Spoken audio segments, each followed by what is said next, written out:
네, 경제 시그널 시작하죠. 염승환 이사 모셨습니다. 안녕하세요. 네, 안녕하세요. 오랜만에 모셨는데 두둑하게 책을 갖고 오셨네요. 그러게요. 이게 책이 왜 두 권이나 있지? 네, 뒤에 좀 소개를 해주시고요. 네. 요즘 좀 시장인 만큼 투자자들이 이사님한테 제일 많이 상담하는 게 뭐예요?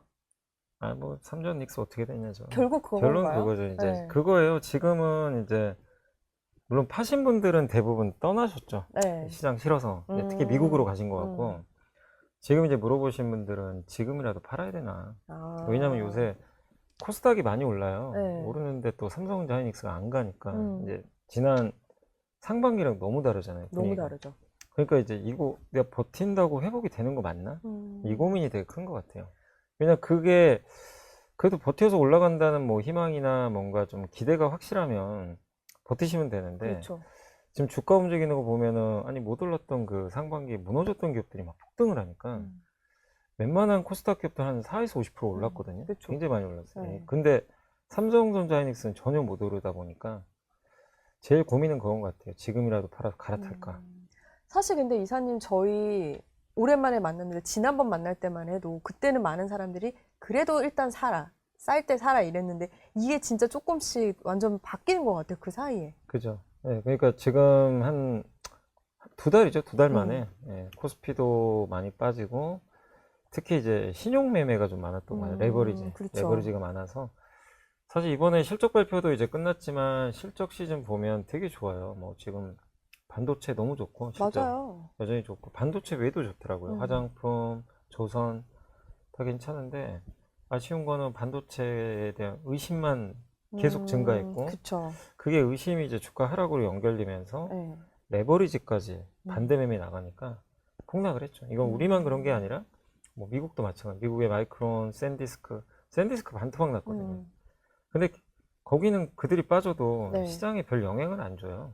시총이 그쵸. 제한적이라. 우리는 워낙 쏠림이 그죠? 심했어가지고. 예, 그러니까 한국은 완전 망가져버린 네. 거죠, 시장이. 음. 이렇게 돼서 코스피가 6천까지 오게 된 건데, 어쨌든 지금 한 두 달 정도 이런 흐름들이 네. 나왔는데, 이제 어느 정도 일단락은 된 것 같아요. 그래요? 일단락은 됐는데, 지금 시장은 변동성도 많이 줄었어요. V 코스피가 90 넘었다가 70까지 떨어졌어요. 네. 그래서 좋고, 그 못 가던 코스닥으로 순환매 돌고, 이런 그쵸. 것들은 이제 좋은데, 마지막 고민은, 삼성전자 하이닉스 진짜 못 가는 건가? 그렇죠. 이러면 왜냐면 이들이 못 가면 강세장 끝나는 거거든요.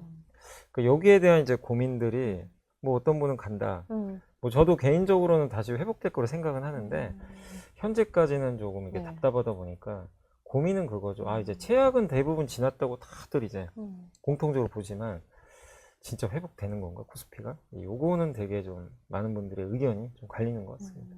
의심이라고 말씀 주셨는데 의심이라는 건 아직 놓지 못했다는 거잖아요. 네. 그렇기 때문에 뭔가에 뭐 예전만큼을 원하지는 않으실 것 같아요. 우리도 다 알고 있잖아요. 네, 이제는. 네. 근데 그래도 뭔가 한 방을 원할 것 같거든요. 왜냐면 실적 너무 좋았죠. 네. 뭐 안 좋을 이유가 없었거든요. 그럼 또 하나의 모멘텀이 될 만한, 그러니까 투자 심리를 자극할 만한 게 좀 예고된 게 있나요? 근데 지금 당장은 딱히 없지만 하나 있어요. 뭐요? 주주 완화. 그쵸. 그게 네. 그리고 이번에 실적 시즌 보면은 유일하게 어떻게 보면은 가장 많이 움직이게 했던 부분인 것 같기도 해요. 맞아요. 그러니까 이제 사실 이제 미국과 한국을 이번에도 비교하는 게 거봐라 국장 뭐하러 하냐. 이제 이런 얘기가 왜 나왔냐면 마이크론하고 삼성전자 하이닉스를 보면 네. 마이크론이 3등이고 그 셋 중에 기술 엄밀히 따지면 기술력도 제일 떨어지고 그렇죠. 실적도 제일 안 좋아요. 셋 중에. 네. 예, 제일 밑에 있죠. 그럼에도 불구하고 주가는 오히려 최근에 마이크론 올라가요. 네. 올라가는데 삼성전자 하이닉스는 저 밑에가 있죠. 그걸로 많이 거론하는 것 중에 하나가 주주 완화. 왜냐면 마이크론은 지난 분기 실적 발표에서 번 돈을 다 100%, 그러니까 잉여 현금 흐름의 100%를 연말에 주주들한테 돌려드리겠습니다. 네. 명확하게 얘기하더라고요. 100%를 돌려주겠다는 거예요. 네.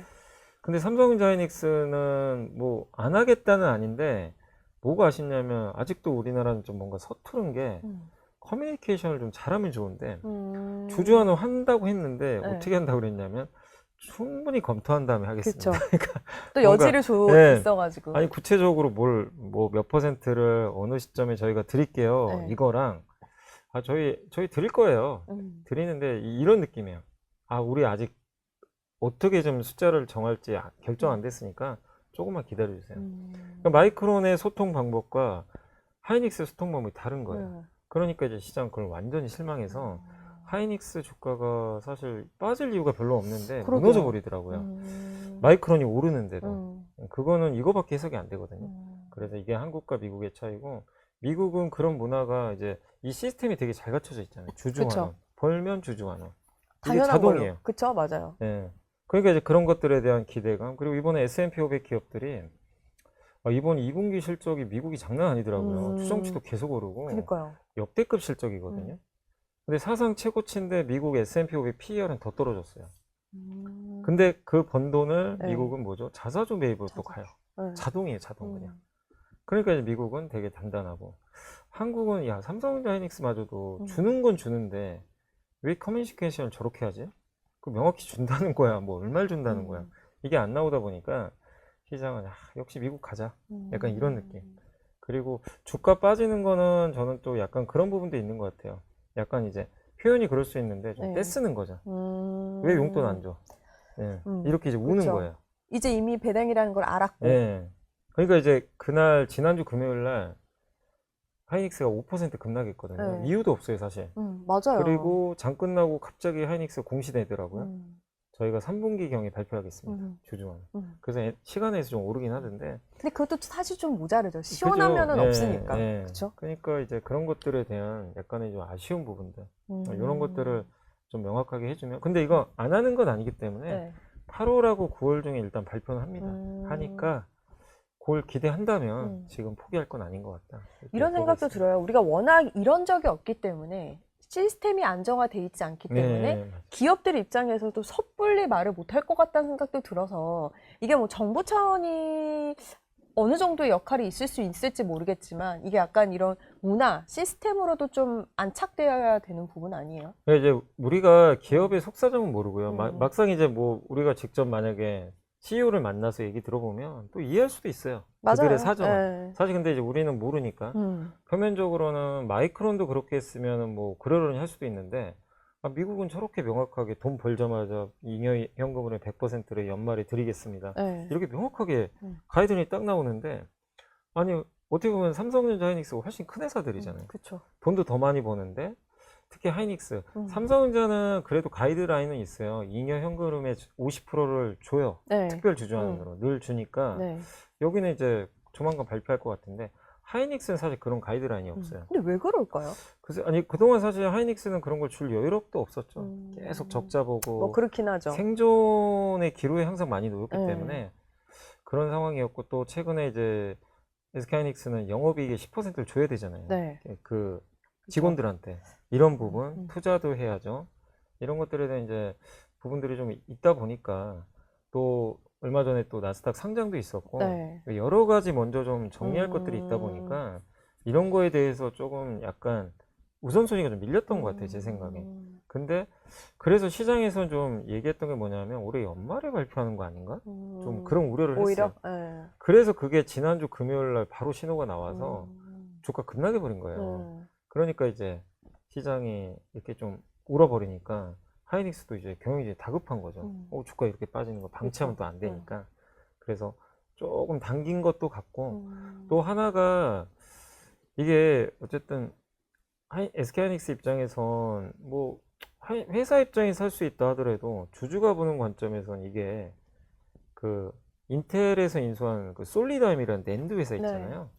옛날에 그거 10조 주고 산 걸로 아는데 이게 사실 좀 골칫덩어리였어요. 그때만 해도 막 적자 보고. 그쵸. 근데 이게 이제 알짜가 된 거예요. 근데 이거를 이제 프리 IPO 한다고 하더라고요. 이제 근데 나스닥에 상장할 것 같아요, 나중에. 일단 프리 IPO는 상장 전에 미리 기업 가치를 평가받아서 자금을 먼저 유치를 해요. 한 다음에 이제 투자자가 오면 지분을 좀 넘기고, 그 다음 수순이 상장까지 가는 건데. 효자가 됐네요. 그러니까 이제 어떻게 보면 효자가 된 건 그러니까요. 맞는데, 이게 또 불편한 건 뭐냐면 이제 중복 상장 안 좋아하거든요. 아, 그렇죠. 믿음이 없죠. 네, M&A로 한 거는 딱히 규정은 없는 걸로 알고 있어요. 하더라도 네. 규정은 없는데, 그래도 이거는 주주 가치를 훼손할 수도 있거든요. 그럴 수 있죠. 왜냐하면 이제 이걸 인수해서 이걸 키워놨는데 따로 떼서 또 상장을 하면 나스닥에 가는 순간 하이닉스가 이걸 간접적으로 또 지배할 수밖에 없잖아요. 그럼 이거를 해소하는 방법은 제일 좋은 건 그거예요. 프리아이피 하라 이거죠. 나중에 상장할 때 주주들한테 보상을 반드시 해준다고 약속을 하면 돼요. 그러지 않으면 논란이 될 수도 있는 맞아요. 거잖아요. 근데 그날 프리-IPO 나온 날 조회 공시가 떴어요. 네. 이거 진짜냐? 그러니까 단독 기사가 뜬 거죠. 그때 뭐라고 했냐면 하이닉스가 검토 중이라고 그랬어요. 네. 그러니까 그날 그것 때문에 빠져버리더라고요. 그렇네요. 차라리 사실 무근입니다 이랬으면 나중에 말하더라도 예. 그렇죠. 근데 이거 진짜 한다는 얘기네. 검토 중이면 한다는 얘기잖아요. 근데 이거는 이제 사람들의 또 머릿속에 복잡하게 만든 게 이거 중복 성장 아닌가?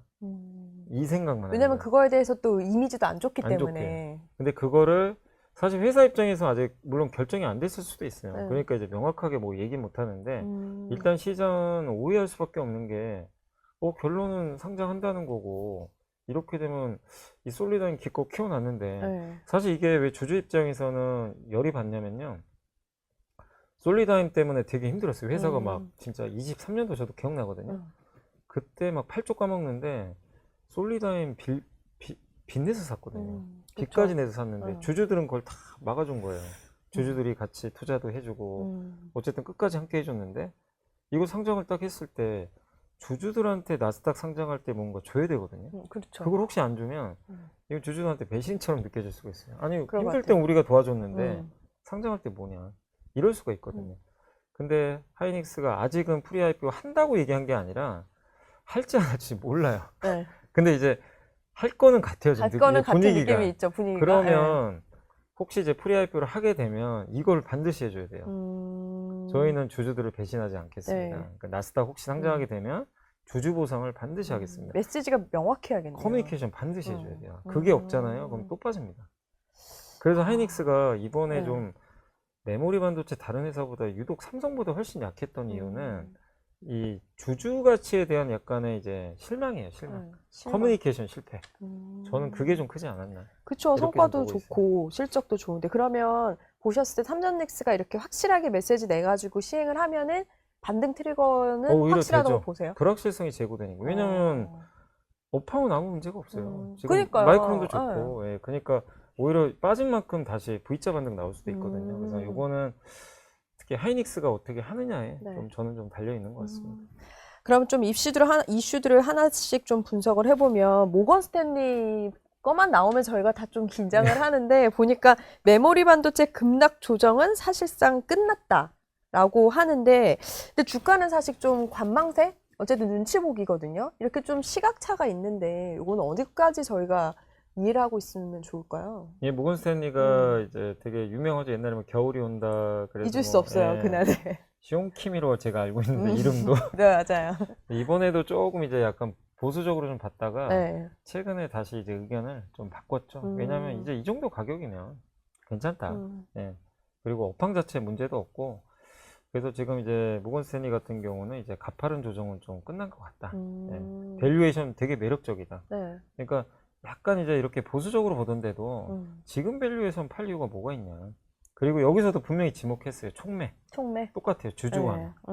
주주환원이 주가 상승의 주요 촉매다. 그러니까 지금 이 모건 스탠리가 이걸 지목했다는 건 뭐죠? 많은 외국계 펀드가 삼전 닉스의 주주환원을 좀 기다리고 있는 거예요. 그쵸. 요게 발표되면 매수가 강하게 들어올 가능성이 높아요. 다 비슷하게 지금 지목을 하고 있거든요. 네.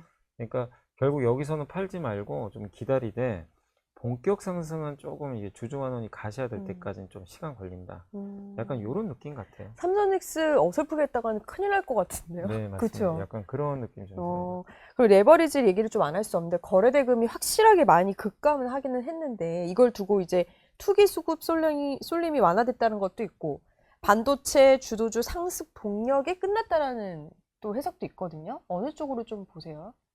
그러니까 이게 사실은 오를 때는 오히려 이제 수급이 이제 레버리지가 들어오면서 더 위로 쏠리니까 네. 오를 땐 좋을 수 있는데 빠질 땐 반대잖아요. 그래서 근데 지금은 어쨌든 폭락한 원인 중에 하나가 이거니까 이 레버리지 수급이 거친 거는 뭐 확실한 호재죠. 당연히 호재고. 근데 이게 이제 삼성전자 하이닉스의 호재라기보다는 네. 코스닥의 호재가 됐죠.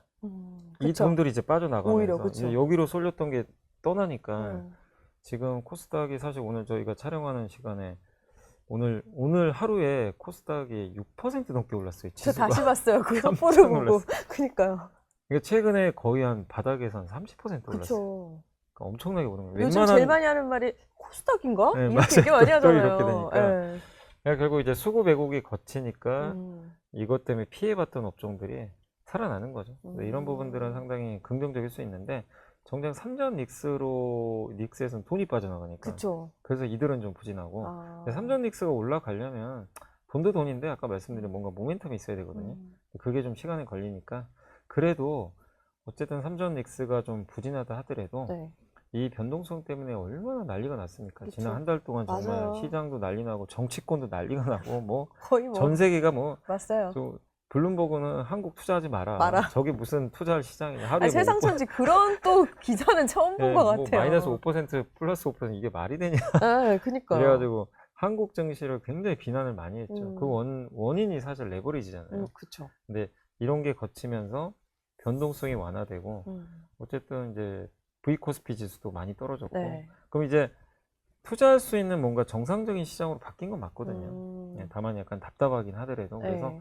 레버리지 ETF 규제 물론 규제 때문에 이 변동성이 준 게 아니고 시장 자체가 일단 급락을 하면서 이 신용 물량이 털려버린 거죠. 그러면서 가벼워졌고 네. 그 또 후에 예탁금 올리면서 이 예탁금이 3천만 원으로 올라가니까 확실히 이게 이 3천만 원이 주식 포함이 아니라 무조건 현금이에요. 그렇죠. 지금 당장의 네, 현금이에요. 네. 그러니까 이게 매매하기 되게 어려워요.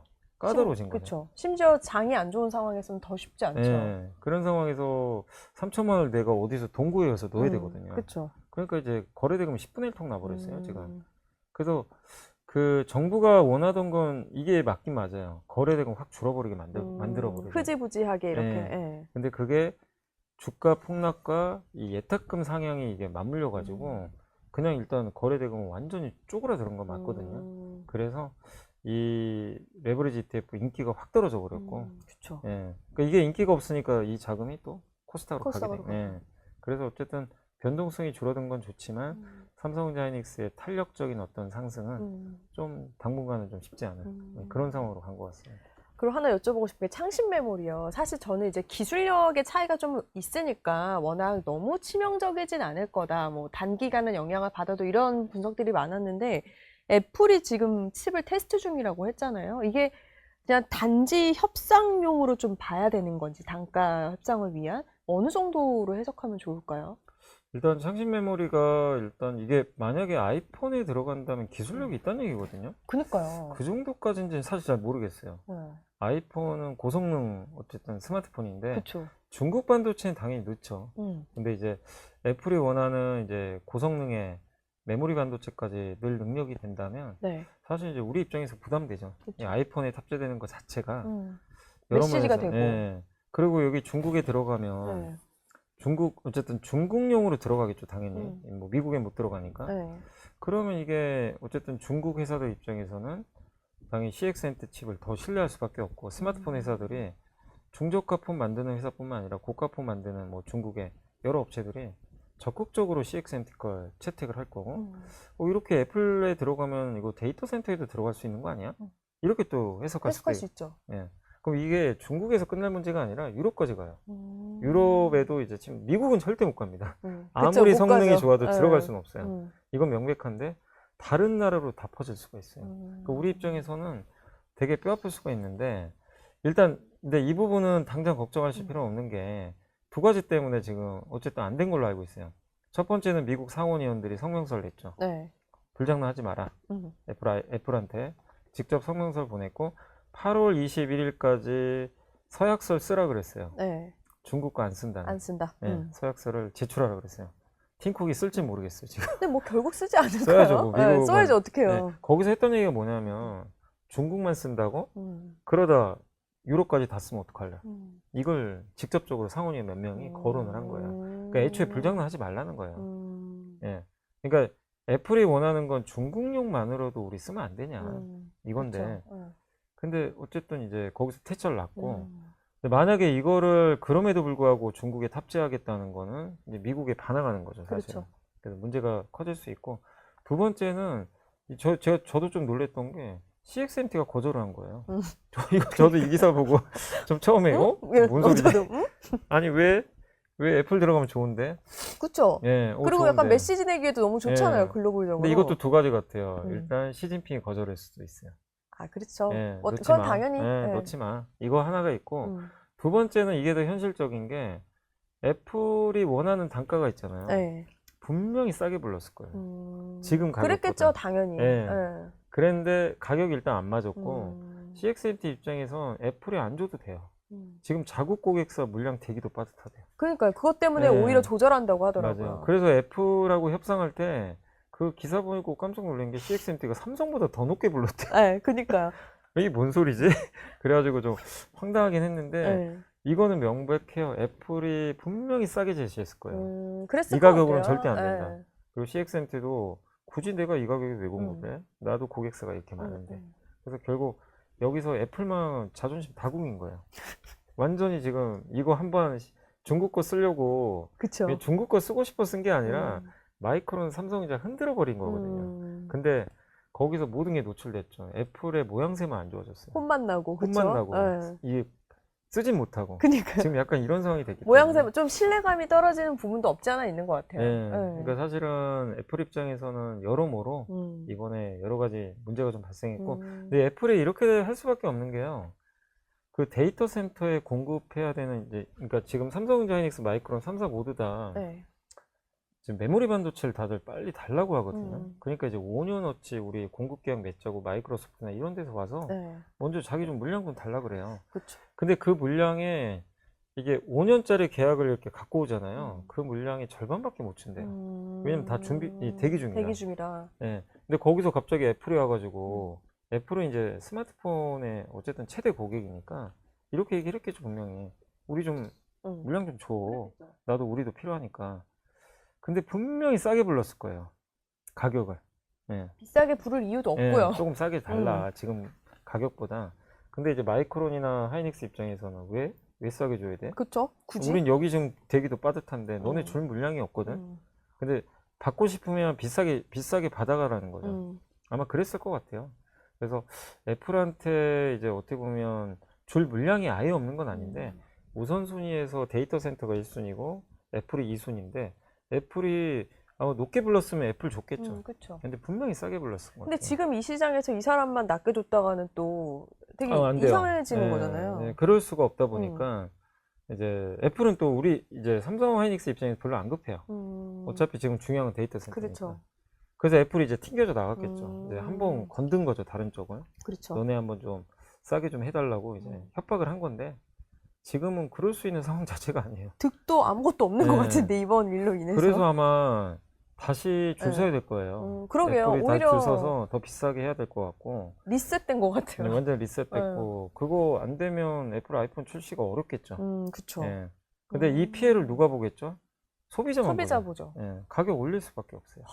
사실 지금도 비싼데. 비싼데 아마 그쵸. 더 올라갈 것 같아요. 그렇죠. 예. 지금 이런 상황이 좀 발생했다라고 보시면 되겠습니다. 그러면 말씀 주신 김에 이렇게 또 변수도 많고 변동성도 큰데 그러다 보니까 사람들이 이제 투자는 끊기면 안 될 것 같은데 주식장을 다 벗어나자니 좀 어렵고 그러다 보니까 요즘 고배당 ETF 관심 엄청 많더라고요. 네. 그 이사님 책도 그런 내용이 이제 있겠지만 활용법이 좀 어떻게 돼요? 좀 잘 활용하면 괜찮을 것 같기는 하거든요. 근데 이번에 여러분도 네. 느끼셨을 거예요. 내가 너무나 이렇게 고성장하고 주가 급등하는 걸 내가 집중 투자하면 좋죠. 올라갈 땐 너무 좀 행복해요. 엄청난 돈을 벌어요. 그렇죠. 근데 이렇게 7월처럼 한번 이제 무너지는 흐름을 한번 경험을 하게 되면 포트폴리오를 일부러라도 안정화시키는 게 얼마나 중요한지 이제 느끼게 되는 거죠. 그렇죠. 오를 때는 이럴 수 있어요. 상반기에 너무 좋을 때는 근데 반도체 ETF나 코스피 200 ETF에 집중 투자해 놓으면 이보다 좋은 게 없어요. 괜히 굳이 뭐 배당 ETF, S&P 500 그렇죠. 굳이 넣어봐야 여기 오히려 수익률을 갉아먹어요. 그럴 수 있잖아요. 근데 그게 오를 땐 좋았는데 네. 7월 급락장을 겪어보니까 이래서 포트폴리오를 하는구나. 그쵸. S&P 500도 넣고 흔히 이제 우리 한국 개인 투자자분들이 제일 좋아하는 고배당 ETF가 슈도 있잖아요. 그거 넣으신 분은 기분 좋죠. 지금 좋죠. 지금 오히려 네. 코카콜라 같은 것도 잘 가니까. 그러니까 이제 결국엔 우리가 지금 돈 많이 뭐 단기 매매에서 버시는 분도 계시겠지만 많은 개인 투자분들은 중장기적으로 내 노후 대비도 하고 장기간 끌고 가서 크게 다치지 않고 그 좀 안정적으로 수익 내는 게 내 모두의 목표잖아요. 그쵸. 그리고 이 시장에서 너무 극단적인 포트폴리오 구성하다가 생존을 못 할 수도 있잖아요. 아시겠지만 그 이번에 한 2주 전이었죠. 그 AI 그 오픈 AI 천재 AI 네. 연구원이 헤지펀드 만들어 가지고 네. 정말 돈 많이 벌었다가 그 잘나은 분도 빚 4배 내가지고 그냥 거의 망할 뻔했죠. 그쵸. 돈 다 날리고 하죠. 맞아. 아, 그 종목을 그렇게 기가 막히게 맞췄는데 돈은 그니까요. 다 날리는 이런 상황이. 그러니까 결국에 자금 관리가 얼마나 중요한지 다시 한번 저도 느꼈어요. 그 뉴스를 보면서 네. 야, 아무리 앞으로도 10배 가는 종목을 내가 맞추더라도 거기에 몰빵하면 망할 수도 있겠고. 그쵸. 빚내가지고. 그러니까 이 장이 막 좋을 때도 그 얘기 항상 하셨잖아요. 네. 몰빵은 안 된다. 네, 맞아요. 위험하다. 근데 의도적으로 그래서 이런 배당주는 앞으로 이 배당주가 못 가더라도 네. 일부러 넣어야 돼요. 근데 반드시. 비율이 좀 있어요. 어느 정도 비율은 적정? 한 20% 정도면 돼요. 20% 정도. 네. 그러니까 과하게 할 필요는 없는 네, 거네요. 너무 과하게 필요. 근데 이런 걸 좋아하는 분도 있어요. 나는 뭐 이렇게 너무 막 성장주 막 이렇게 오르는 네, 거보다 수익은 좋겠지만 그런 거 스트레스 받기 싫어하는 분들도 있고. 안정적으로 그냥. 자기 성향에 맞게 50% 넣어도 돼요. 배당주는. 근데 이제 통상적으로 우리가 보통 AI 기업들이 변동성이 크니까 그 절반을 넣었으면 고배당 ETF로 만약에 내가 투자를 한다 20에서 30장 넣어주면 이게 방어가 딱 되죠. 네. 그래서 분산 효과도 생기고. 그래서 고배당 ETF는 저는 이게 뭐 고배당주도 마찬가지고요. 20에서 30%는 어떤 상황에서도 꼭 넣어주면 되게 장기 투자할 때 좀 편안할 수가 그렇네요. 있다. 네, 그걸 좀 말씀드리고 싶습니다. 그럼 조방원은 어때요? 이제 반도체가 주춤하니까 또 조방원 다시 슬금슬금 말씀하시는 분들이 많은데 뭔가 한 방이 없는 느낌이에요. 마스가에 대해서도 더 이상의 말이 없고. 근데 조선방산 원전 중에 이제 좀 고르긴 해야 될 것 같아요. 골라야 돼요? 저는 제가 이제 저도 한번 생각을 해봤는데 저는 그냥 교통정리는 했어요. 뭐 제가 틀릴 수도 있어도 조선주 같아요. 조선주? 셋 중에. 결국에는? 왜냐하면 이번에 변동성 장세 겪으면서 다 폭락했죠. 그쵸. 뭐 조방은 다 빠졌어요. 사실 뭐 변압기도 마찬가지고. 근데 제가 봤을 때는 이 산업재 중에 가장 두 가지가 다 갖춘 게 조선주 같아요. 왜냐하면 일단 첫 번째 실적이 받쳐져요. 그쵸. 조선주는 이건 방산도 똑같아요. 방산, 조선하고 공통점은 실적 자체는 좋아요. 이 수주 많이 해요. 그리고 조선주들 28년까지는 실적 걱정할 필요가 없는 게 기존에 받아던 수주가 계속 이게 실적에 반영돼요. 그리고 지금도 수주 잘하고 있으니까 요거는 조선 방산이 비슷한데 원전이 좀 아쉬운 게 원전은 실적이 나오기가 어려운 게 지금 일단은 수주 자체가 미국에서 아직 받은 게 없어요.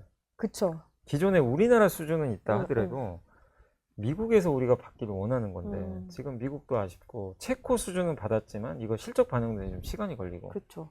베트남, 뭐 사우디 이런 거는 우리가 기대는 하지만 아직은 없어요. 근데 이 방산하고 조선은 그동안 수주 받던 것들이 계속 꽂힙니다. 실적.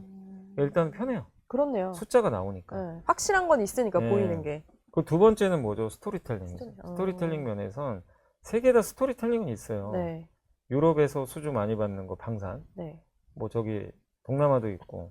그 다음에 또 저기 그 중동에서 받는 거. 근데 방산이 뭐가 아쉽냐면 후속타가 안 나와요 지금.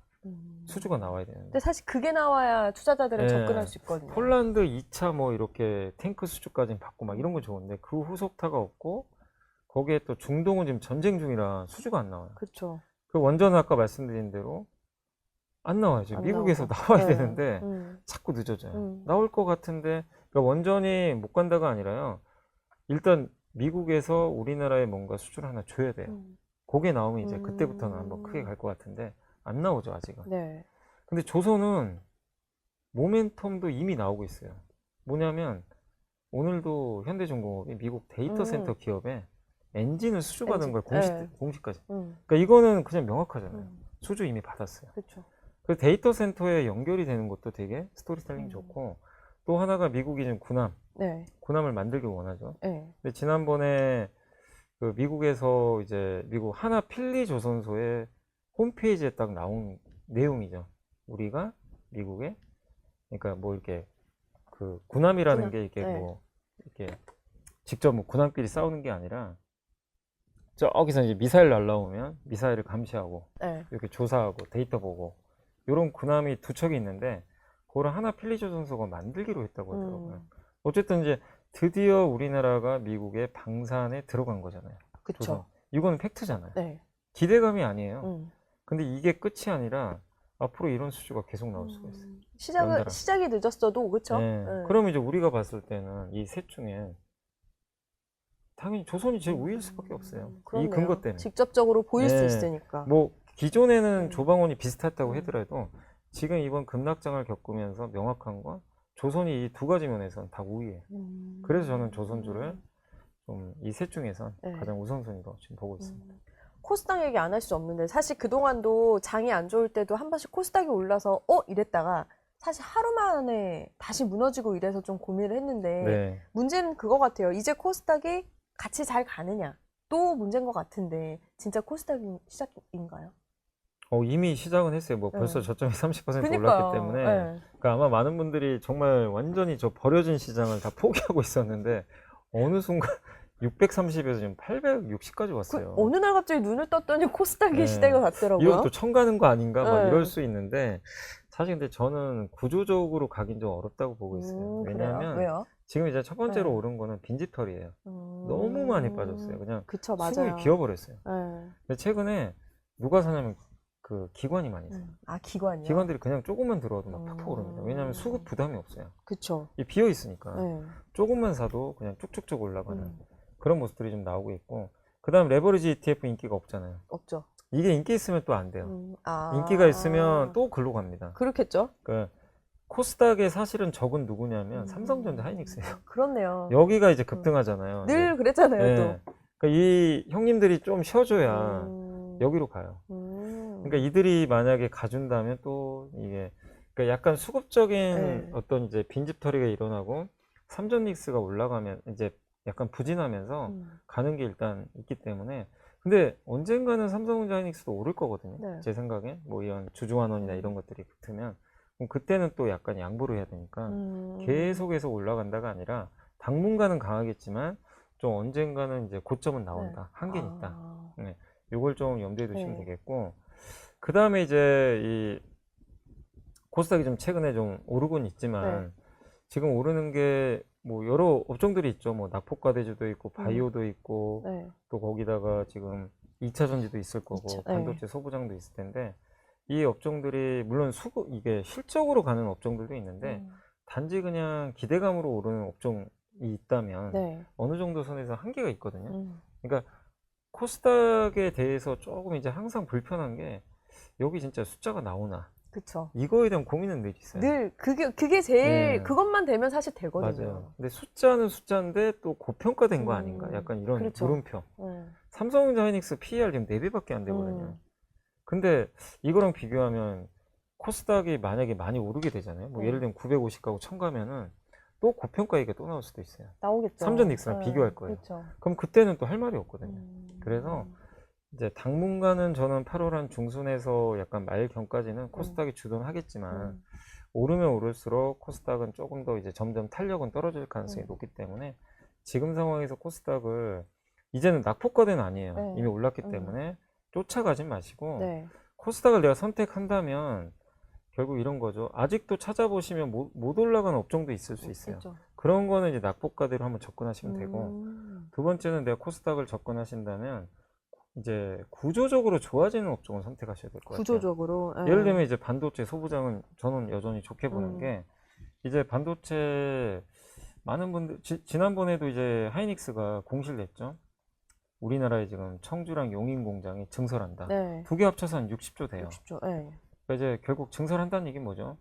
물량을 늘리겠다는 얘기니까 이 사이클에 올 가능성이 높잖아요.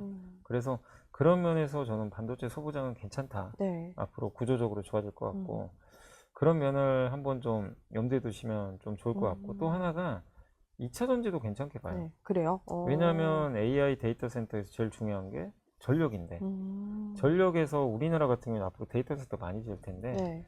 신재생 에너지 비중은 늘릴 거거든요. 근데 여기 ESS는 반드시 들어가야 돼요. ESS가 없으면 안 그쵸. 되고 이번에 엘보말이 실적 발표했더라고요. 네. 세계 1위 리튬 회사죠. 네. 뭐라고 했냐면 리튬 수요가 좋을 거래요. 이유가 ESS 때문에. 아. 미국에서 ESS 수요가 많이 늘 것 같아요. 여기 핵심 뭐죠? 중국산 ESS 이제 안 써요. 안 쓰죠. 우리 거 써. 그럼 우리 거밖에 없잖아요, 네, 사실. 한국밖에 없어요, 네, 사실. 그러니까요. 대안이. 네. 그걸 본다면 2차 전지도 2차 전지 모두가 좋은 게 아니라 ESS를 하는 회사만. 그러니까 배터리든 배터리 부품이든 ESS랑 연결된 이 2차 전지 코스닥 기업들만 선별해서 갈 수 있는 거죠. 모두가 갈 수는 없어요. 그렇죠. 그래서 그거를 하는 회사로 좀 선별해서. 그래서 앞으로 코스닥은 여러분들이 지금 이제 급등하고 있잖아요. 여기서는 투자하기가 좀 되게 껄끄러운 게 아무거나 사면 안 돼요. 그렇네요. 구조적으로 좋은 걸 선택을 네. 하시든가 아니면 아직도 못 간 게 있으면 그걸 선택하시든가 요거를 좀 나눠서 해야지 첫 반등할 때는 그냥 아무거나 사도 돼요. 다 올라가니까. 그렇죠. 네, 다 싸니까. 근데 지금은 벌써 30% 올랐어요. 그렇죠. 이미 이제 그 범위를 넘어선 네. 거죠. 그래서 여기서 코스닥 종목, 당분간 코스닥 좋으니까 그냥 아무거나 사야지 하다가 또 낭패 볼 수도 있어요. 뭐 옥석 가리기 좀 잘하자. 네. 이렇게 좀 그게 참 말씀드려요. 제일 어려워요. 네. 그렇죠? 그래서 이런 상황에선 고민이 되는 게 이거예요. 내가 삼성전자 하이닉스를 갖고 있다면 네. 안 가니까 답답하잖아요. 이런 분들이 있을 거예요. 네. 코스닥을 갈아타 버릴까? 분명히 있습니다. 근데 이도저도 안 돼요, 그러면. 차라리 지금은 그냥 그쵸. 삼성전자 그대로 계세요. 그대로 두고. 그게 네. 낫지. 괜히 이거 사고 팔고 했다가 어느 순간 갑자기 코스닥 빠지고 코스피 올라버리면 그렇죠. 이제 이도저도 안 돼요, 사실은. 그럼 또 나는 삼성전자 그냥 갖고 있었으면 회복이라도 될 텐데 코스닥을 뒤늦게 사가지고 또 물리고. 그쵸. 회복의 또 속도도 제한적일 수 네. 있고. 그러니까 차라리 그런 분들 입장에서는 삼성전자를 그대로 갖고 네. 가시고 다만 내가 삼성전자 비중이 좀 어느 정도 채워져 있다. 네. 그런 분들 같은 경우는 아까 말씀드린 코스닥으로 일부 가는 건 좋은데 그거를 옥석을 되게 잘 가려야 된다. 아무거나 사는 거는 좀 실익이 없을 수 있다. 이렇게 말씀드리겠습니다. 알겠습니다. 보면 이번 주에 일단 7월 미국 CPI 있고요. 또 말에는 잭슨홀 미팅 메시지도 네네. 많이 기다리고 있고 그 안에 또 주주환원이 좀 구체화될 수도 있는데 그렇다면은 아까 ETF 20%도 말씀 주셨는데 포트폴리오가 되게 중요할 때인 것 같거든요. 네네. 좀 다양화하는 것도 필요할 것 같고요. 어떻게 하면 좋을까요? 네, 포트폴리오는 일단 저는 그래도 네. 핵심은 저는 강세장이 끝났다고 생각 안 하거든요. 여전히 AI 네. 안 끝났다고 생각하고 제가 왜 이 말씀을 드리냐면 제가 이제 반도체에서 저도 늘 좀 걱정하는 것 중에 하나가 저도 여전히 그 반도체를 좋게 보고 너무 의심만 한 거 아닌가? 네. 이런 생각을 많이 해요. 좀 억울하게 빠진 것도 있는 것 같고. 근데 저도 거기에는 명확하게 답하기 좀 어려웠던 게 AI를 이용해서 진짜 기업들이 비용을 줄이고 생산성을 늘리는 게 맞냐? 이게 명확한가? 이거에 대한 답을 명확하게 할 수가 없어요. 왜냐면 아마존 같은 경우는 AI 데이터 센터를 제공하잖아요. 그렇죠. 그걸로 돈 벌어요, 실제. 그래서 명확해요. 수주도 많이 받고 오픈 AI 또 아니면 엔트로피 수주 줘가지고 그쵸. 그걸로 수주 잔고 쌓아서 데이터 센터 짓고 근데도 돈 벌고 너무 명확해요. 근데 이걸 이용한 기업들이 돈 버냐? 이거에 대한 답이 명확하진 않았어요. 근데 이 답이 드디어 나왔어요. 그래서 저는 더 확신을 하게 됐어요. 에어비앤비가 드디어 이걸로 AI로 돈 버는 걸 보여줬어요. 그쵸. 그러니까 왜냐하면 에어비앤비도 온라인이잖아요. 네. 여러분들도 뭐 사실 해외여행 갈 때 에어비앤비 저도 써봤거든요. 네, 써봤는데 AI가 혹시 이 서비스를 그대로 그냥 복제해서 내놓을 수도 있잖아요. 그렇죠. AI가 뭐 예를 들면 오픈 AI가 챗GPT에 그 기능을 넣어가지고 할 수도 충분히 있는 가능하죠. 건데. 예. 근데 이번에 이제 AI 에어비앤비 실적을 보니까 AI를 이용한 부분이 이제 두 가지가 있더라고요. 네. 첫 번째가 AI로 기획 마케팅을 한 거예요. 보통 사람이 하잖아요. 사람이 하죠. 예. 근데 물론 이제 관리자는 있겠지만 AI를 이용해서 기획 마케팅을 해서 정말 많은 기능을 만들었대요. 근데 그게 효과가 있었대요. 그래서 매출도 늘고. 간편할 AI 것 썼더니, 같아요. 예. AI 썼더니, 그래서 CEO가 직접 얘기했거든요. 두 번째가 뭐냐면 비용을 줄였대요. AI를 이용해서. 네. 에어비앤비 하다 보면 이게 잘 안 돼서 전화할 때도 있잖아요. 맞아요. 상담하고도 연결도 네. 하고. 근데 그 상담원을 채용을 안 하고요. AI 상담원을 넣었대요. 아, 그럼 바로바로 그때그때 되는 피드백이 거네요. 오는데 AI 상담원을 넣었더니 비용이 확 줄었대요. 이건 클 것 같기는 해요. 예. 그래서 이번에 매출이 증가하면서 비용이 준 거예요. 영업 레버리지 효과라고 하는데 영업이익이 그래서 급증했어요. 그럴 수밖에 없네요. 이 회사가 에어비앤비가 우리가 소프트웨어 기업이라서 이거 AI로 이거 생산성을 늘리는 회사가 맞나? 음. 아니면 피해준가? 그동안 되게 헷갈렸거든요. 그렇죠. 이번 실적 발표로는 이제 검증이 돼버렸어요. 우리 음. AI로 돈 봅니다. 돈 번다. 이용해서. 네. 그러니까 우리가 제일 걱정하던 게 그거예요. 음. AI를 이용해서 돈 버는 회사가 나와요. 그렇죠. 이 서비스를 이용해서. 그게 드디어 나왔고, CEO가 뭐라고 했냐면, 우리 앞으로 AI 돈 쓰는 거 안 아낄 겁니다. 네. 토큰 비용 늘리는데 더 쓸 음. 겁니다. 왜냐하면 이거 비용 대비 이거를 이용한 매출이 훨씬 많이 나온다고 네. 직접 언급을 해버렸어요. CEO가. 음. 그러면 이거는 이제 AI 투자 늘리고 기업들이 지출 늘리는 건 이제는 부담이 없는 거고 검증이 됐잖아요. 그렇죠. 그러면 이제 AI에 대한 우리 삼성 하이닉스에 대해서 마지막 그 약간의 의심 요거까지 해소가 된 거거든요. 그럼 이제 너무 걱정할 필요는 없는 거죠. 그래서 이 말씀을 드리냐면 포트폴리오의 중심을 AI로 절반을 가져가는 건 맞다. 여전히. 예. 네. 그러니까 그게 반도체 플러스 전력이에요. 네. 아. 전력이 있어야 이게 그쵸. 데이터 센터 운영이 네. 되니까 요거를 이 전력이라는 거는 여러 가지가 있어요. 변압기도 있고요. 네. 아까 ESS, 태양광도 있고 네. 뭐 많아요. 근데 그 중에 뭘 선택할지는 한번 고민을 해보세요. 그러니까 반도체 플러스 전력. 요걸 절반 까시고 네. 나머지 절반은 아까 말씀드린 뭐 배당주가 돼도 좋고 아니면 낙폭과대주 일부 들어가셔도 좋고 네. 아니면 뭐 화장품 같은 거 실적 좋고. 그렇죠. 요즘 좋더라고요. 네. 아니면 뭐 조선이나 이런 쪽 중에 AI랑 물론 여기도 AI랑 일부 연결되지만 핵심은 여기는 AI는 아니잖아요. 그쵸. 이런 쪽 그런 쪽을 좀 일부 놓으시고 그렇게 해서 포트폴리오를 네. 절반은 AI 노출도 큰 거, 절반은 AI 노출도 없지만 구조적으로 성장하면서 실적 네. 좋은 거, 아니면 배당으로 방어해 줄 수 있는 네. 거 이런 것들을 이렇게 잘 구성해서 저는 뭐 한 또 3분기를 잘 이렇게 운영하시면 네. 뭐 좋은 결과 있지 않겠냐 이렇게 생각을 하고 그러게요. 있습니다. 그런 면에서 마음의 위안을 줄 수 있는 이사님이 쓰신 책을 좀 소개해 주세요. 책이 오늘 두 권을 네. 가져오셨네요. 이게 먼저 나왔던 책이었죠? 네. 네. 요 ETF 네. 책은 한마디로 그냥 개념서예요. 개념서 이제 질문식으로 되어 있는 것 같아요. 질문식이고 ETF 이게 하시거나 네. 공부하시다가 좀 궁금한 것들 있잖아요. 맞아. 저도 가끔 챗 GPT에 맞아요. 찾고 뭐 이러는데. 네. 근데 책이 좋은 건 이제 다 담아놨으니까 그쵸. 그래서 앞부분에 목차 보시고 처음부터 볼 필요 없어요. 목차 보시고 궁금한 거 있으면 목차에서 꺼내 보시고 요게 이제 제 책에 네. 이제 가장 핵심 포인트는 사실 이제 개념도 개념인데 연령대별로 포트폴리오를 좀 넣어놨어요. 아, 진짜요? 연령대별로 이런 포트폴리오면 좋겠다. 네. 그걸 좀 넣어놨기 때문에 그 되게 고민되시잖아요. 아, 나는 그쵸. 어떤 포트를 꾸며야 되나. 그걸 이제 퇴직연금 같은데 그쵸. 왜냐면 나이대마다 좀 다르기 조금 때문에. 달라요. 네. 그냥 금액별로도 좀 달라요. 그래서 그런 거 넣어놨으니까. 네. 그거 한번 여기 그렇네요. 30대 직장인. 네. 174페이지입니다. 그런 거 한번 이제 네. 꺼내 보셔가지고 한번 보시면 네. 좋을 것 같고. 요 책은 이제 제가 기자님하고 같이 쓴 건데 네. 김익환 기자님인데 요건 뭐냐면은 이제 약간 어떤 업종을 투자하면 좋을까? 어떤 기업을? 그러니까 저는 우리나라가 여전히 대한민국이 전 세계 주식시장의 주인공이라고 생각해요. 세 가지. AI 인프라, 그 다음에 미국과 중국이 싸우잖아요. 네. 여기에서 미국과 중국이 친하지 않게 서로 싸우면 중국의 빈자리를 우리가 채울 거거든요. 그거 하나가 있고, 그 다음 정부가 밸류업 하잖아요. 네. 그쵸. 그죠? 요건 끝나지 않았어요. 요 세 가지 이슈에서 우리가 계속 수혜를 받을 것 같다. 그래서 거기에 관련된 업종을 저는 담았고, 김익환 기자님은 뭘 담았냐면, 이분이 이제 그 기업 탐방을 되게 많이 가세요. 그래서 숨겨진 뭐 자산주 같은 거 있죠. 기업을 직접 썼어요, 그냥. 오, 알짜네요, 알짜. 네, 그러니까 뭐 그런 거 좋아하시는 분들은 그러니까 산업을 좀 고민되시면은 제 파트 읽으시면 되고 네. 기업을 좀 숨겨놓은 뭔가 알짜 기업 있잖아요. 그런 걸 원하시면 김익환 기자님의 파트를 읽어서 이렇게 이건 투자 아이디어죠, 네. 아이디어.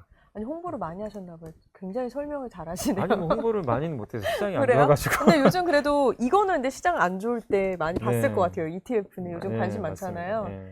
알겠습니다. 오늘 여러 가지 이야기 들어봤는데 그래도 반도체는 아직 저는 괜찮다라는 괜찮다고 봅니다. 결론이 있었던 것 같습니다. 알겠습니다. 지금까지 염승환 이사 함께했습니다. 고맙습니다. 감사합니다.